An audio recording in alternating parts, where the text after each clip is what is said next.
बिस्मिल्लाहिर्रहमानिर्रहीम। अस्सलाम वालेकुम। 9th क्लास का आज हमारा टॉपिक क्या है? Rational expression. रैशनल एक्सप्रेशन किसे कहा जाता है? इससे पहले हम लोग पॉलिनोमियल पढ़ चुके हैं, ये पॉलिनोमियल से रिलेटेड है। पॉलिनोमियल में हम लोगों ने क्या पढ़ा था? एक ऐसा अलजेब्रिक एक्सप्रेशन लिया था जिसमें हमने देखा था कि जिसकी हर जो एक्सपोनेंट था, मतलब उसकी पावर्स जो हैं, किसी भी वेरिएबल्स की जितनी भी पावर्स होती हैं वो सारी सेट ऑफ होल नंबर से बिलोंग करती हों। ऐसे अलजेब्रिक एक्सप्रेशन को हम पॉलिनोमियल कहते हैं, ठीक है। लेकिन एक बात मैंने शायद नहीं बताई थी आप लोगों को, degree of polynomial. Degree of polynomial में ये है, अगर फॉर एग्जांपल हमारे पास कोई भी एक पॉलिनोमियल एक्सप्रेशन है, देखें एक पॉलिनोमियल ले लेते हैं x की 3 4x की 3 y का square plus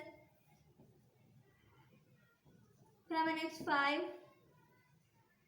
y equal to 0। Means कि कोई भी एक मैंने ऐसा अलजेब्रिक एक्सप्रेशन ले लिया। अगर मैंने इसकी डिग्री देखनी है तो मैंने देखना है कि कौन सा वेरिएबल है और उसकी टोटल पावर जो है वो कितनी है। यहाँ पे 3 है और यहाँ पे क्या है, वो 5 है। तो अगर मैं ये देखना चाहती हूँ कि इसमें ये हाईएस्ट पावर देखूँ, अगर मैं यहाँ पे देखें आपके पास यहाँ पे क्या है, x की 3 है, यहाँ पे y का स्क्वायर है, ठीक है, और यहाँ पे x की पावर 5 है और y का स्क्वायर है। यहाँ पे हमारे पास जो वेरिएबल्स हैं वो दो यूज़ हो रहे हैं, दो वेरिएबल्स यूज़ हो रहे हैं। तो हम क्या करेंगे, अब देखते हैं इनमें से ग्रेटर कौन सा। अब 5 + 2 = 7 और 3 + 2 जो है यहाँ 5। यहाँ पे ये क्या बनता है, 5 + 2 मतलब 5 जो है वो x का है और y का जो है वो क्या है, 2 है। तो ये टोटल 7। तो अब यहाँ पे जो मेरे पास डिग्री बनेगी वो इस पॉलिनोमियल की वो क्या बनेगी, वो 7 बनेगी। ठीक हो गया। ये थोड़ी सी बात रह गई थी शायद उस दिन।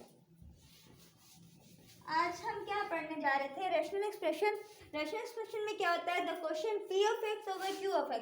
हमने कहा था कि हम पॉलिनोमियल को अगर x वेरिएबल में हो तो हम पॉलिनोमियल को हम इस तरह से डिनोट करते हैं।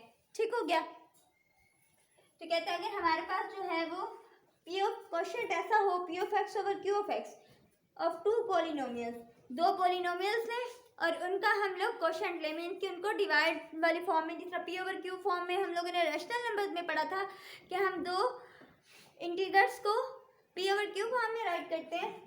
सिमिलरली हम लोग दो पॉलिनोमियल्स को p ऑफ x और q ऑफ x इस साइड पे क्वोशंट फॉर्म में राइट करेंगे, जबकि p of x and q of x क्या है, ये दो पॉलिनोमियल्स हैं, ठीक है। और q ऑफ x जो है वो नॉट इक्वल टू 0 होना चाहिए।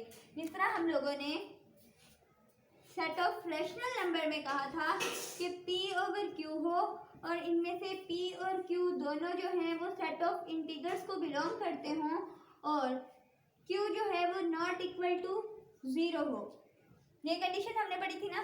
सिमिलरली तब हम इसको क्या कहते थे, rational number, set rational numbers कहते थे, ठीक है। इसी तरह अब रैशनल तो वही है लेकिन एक्सप्रेशन आ गया, तो इसका क्या मतलब है, यहाँ पे पॉलिनोमियल्स यूज हो रहे हैं।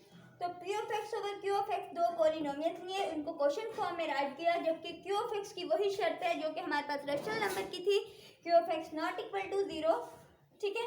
ऐसा पॉलिनोमियल जो कि 0 के इक्वल नहीं है, ऐसे एक्सप्रेशन को, ऐसे क्वेश्चन को हम क्या कहते हैं, रैशनल एक्सप्रेशन कहते हैं। ठीक हो गया। अब क्या होगा,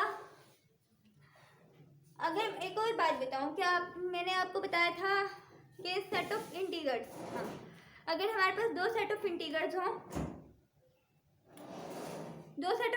हों और हम उनको क्वोशंट फॉर्म में राइट करें, रैशनल फॉर्म में लेके आएँ, तो ज़रूरी नहीं है कि वो हमें जो मिलने वाला है क्वोशंट में, अगर हमने राइट किया तो हम डिवाइड करके जो नंबर हमें मिल रहा है कि वो इंटीजर ही मिले। मतलब कहने का ये है कि अगर मेरे पास इस तरह की कोई चीज़ हो, मैंने कहा था कि 3 जो है वो क्या है, 3 बिलोंग करता है सेट ऑफ इंटीजर्स में से, और 2 जो है -2 वो भी बिलोंग करता है सेट ऑफ इंटीजर्स में से।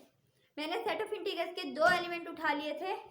अब मैंने कहा था कि अगर मैं इसको 3/2 राइट करती हूँ, इस फॉर्म में p ओवर q फॉर्म में राइट करती हूँ, तो जो मिलने वाला, अब ये जो 3/2 मैंने राइट करके ये क्वोशंट फॉर्म में राइट किया हुआ है, क्या अब मैं 3/2 करूँ तो क्या ये ज़रूरी है कि मुझे दोबारा से इंटीजर मिले? नहीं, ये ज़रूरी नहीं था, कि मिल भी सकता है लेकिन ये ज़रूरी नहीं है कि मिले। कैसे? अगर मैं कहूँ कि अगर मैंने लिया है 4 और मैंने एक इंटीग्रल ले लिया है -4, ठीक है। अब मैंने इसको क्वेश्चन फॉर्म में लिखा है तो ये मेरे पास आंसर -1 आ गया। अब ये जो मेरे पास -1 है ये तो सेट ऑफ इंटीग्रल को बिलोंग कर रहा है, ठीक है। अगर मैं 3 और 2 ले रही हूँ, 3 ओवर -2 अगर इस फॉर्म में है, क्या ये सेट ऑफ इंटीग्रल को बिलोंग करता है? हमारे पास सेट ऑफ इंटीग्रल्स किस तरह का था? सेट ऑफ इंटीग्रल्स आपको यही था ना, 0 +-1 +-2 अप टू सो ऑन, ऐसे था ना हमारे पास सेट ऑफ इंटीग्रल। तो क्या 3/2 -3/2 आपको इसमें से कोई इस तरह की रैशनल फॉर्म में कोई चीज़ नज़र आ रही है सेट ऑफ इंटीग्रल में? नहीं आ रही। तो ये ज़रूरी नहीं है कि अगर हम लोग दो इंटीग्रल्स को डिवाइड करें यानी क्वेश्चन फॉर्म में राइट करें तो हमारे पास जो रिजल्टिंग आंसर है वो सेट ऑफ इंटीग्रल्स में से आना चाहिए, ये ज़रूरी नहीं है। समटाइम्स आ भी जाता है लेकिन हर बार नहीं आता, ठीक है। जब वो नहीं आया था आंसर, ऐसा रिजल्ट हमें मिल गया था जो कि सेट ऑफ इंटीग्रल को बिलोंग नहीं कर रहा था, तब हमें मजबूरन उसके लिए उसको नए सेट का नाम देना पड़ा। तब हमने उसे रैशनल नंबर्स का सेट कहा था। सिमिलरली हमने दो पॉलिनोमियल्स लेने हैं। हमने क्या लेने हैं? दो पॉलिनोमियल्स लेने हैं। पी ऑफ एक्स और क्यू ऑफ एक्स हमने दो पॉलिनोमियल्स लिए और हमने कहा कि अगर हम उनको क्वेश्चन फॉर्म में राइट करते हैं तो ज़रूरी नहीं है कि हमारे पास जो है रिजल्टिंग आंसर वो पॉलिनोमियल ही आए, ज़रूरी नहीं है, ठीक है। आ भी सकता है, जिस तरह हम रैशनल नंबर में कह रहे थे, सेट ऑफ इंटीग्रल्स की बात करते हुए कह रहे थे कि हम दो इंटीग्रल्स उनको क्वेश्चन फॉर्म में राइट किया तो हमारे पास जो रिजल्टिंग आंसर है वो सेट ऑफ इंटीग्रल से बिलोंग कर भी सकता है और नहीं भी कर सकता। तो जब कर लिया तब तो ठीक, लेकिन जब वो नहीं कर रहा था तो हमने उसे सेट ऑफ रैशनल नंबर में डाल दिया, ठीक है। सिमिलरली अब पी ऑफ एक्स और क्यू ऑफ एक्स जो है ये दो हमारे पास पॉलिनोमियल्स हैं दो।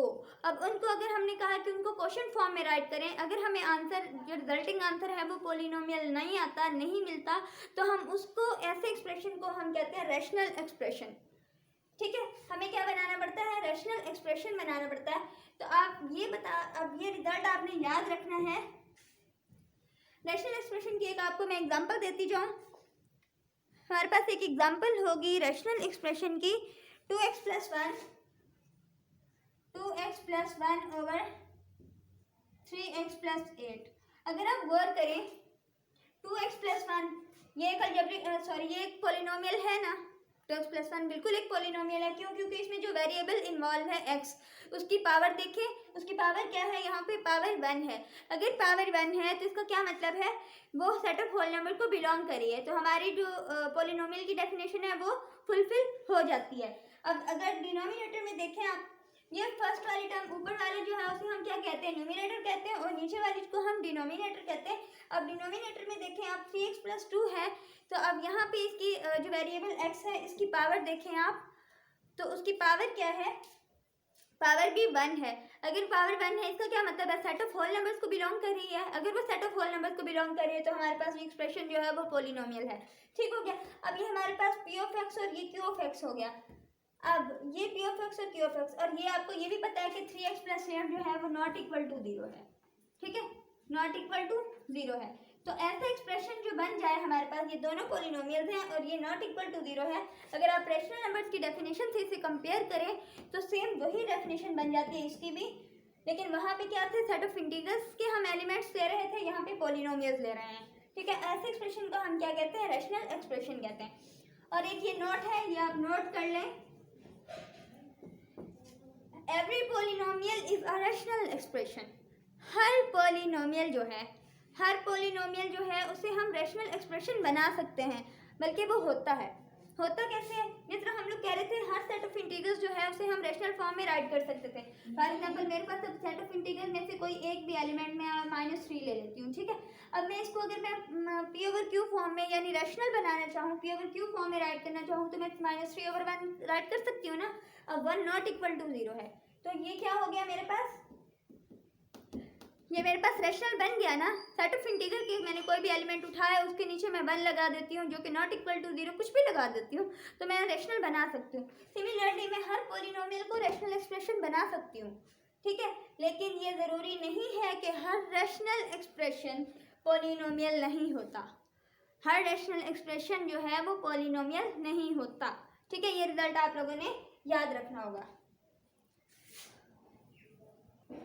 नेक्स्ट हमारे पास है प्रॉपर्टीज ऑफ रैशनल एक्सप्रेशन।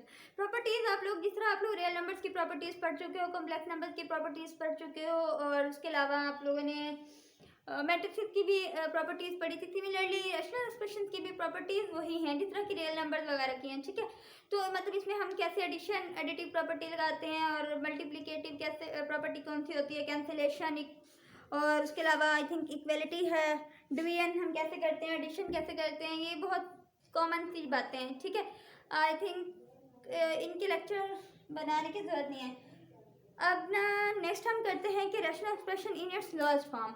अब रैशनल एक्सप्रेशन अपनी लोएस्ट फॉर्म में कैसे होते हैं, कब होते हैं, हम कैसे उसका HCF निकाल के लोएस्ट फॉर्म में ले जा सकते हैं, ये हम काम जो है नेक्स्ट लेक्चर में डिस्कस करेंगे। अब के लिए इजाज़त, अल्लाह हाफिज़।